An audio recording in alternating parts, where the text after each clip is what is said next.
ৰঙালী বিহুৰ বতৰত এগৰাকী প্ৰতিভাৱান ছাত্ৰীৰ গীত মুকলি দেৰগাঁৱৰ কুৰালগুৰিৰ গায়িকা বৃষ্টি মৌচম কাশ্যপৰ নতুন গীত শিকলি মুকলি আচোন এটা অভিৱৰ্তন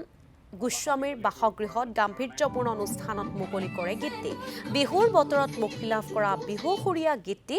ৰাইজে আদৰি ল'ব বুলি আশাবাদী গায়িকা বৃষ্টি প্ৰতিদিন টাইমৰ কেইবাটাও বিশেষ অনুষ্ঠানত গীত পৰিৱেশন কৰি জনপ্ৰিয় হৈ পৰিছিল গায়িকা বৃষ্টি মৌচম কাশ্যপ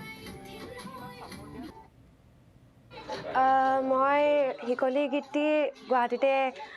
ষ্টুডিঅ'ত ৰেকৰ্ডিং কৰিছিলোঁ প্ৰণয় দত্ত দাৰ ভাগৰ ষ্টুডিঅ'ত গীতটো লিখিছে দেৱজিৎ বৰা দায়ে মিক্সিং মিউজিকৰ পাৰ্টখিনি প্ৰণয় দত্ত দায়ে কৰিছে আৰু গাইছোঁ মই লিটল ষ্টাৰত থকাৰ পৰাই সংগীতৰ চৰ্চা কৰি আহিছোঁ আৰু মোক প্ৰথম সংগীত গাবলৈ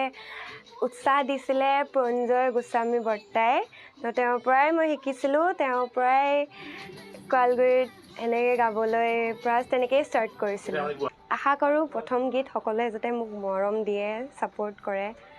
গীতটি মোৰ ইউটিউব চেনেল বৃষ্টি মৌচম কাশ্যপ তাতে আপোনালোকে সকলোৱে মোৰ গীতটি পাব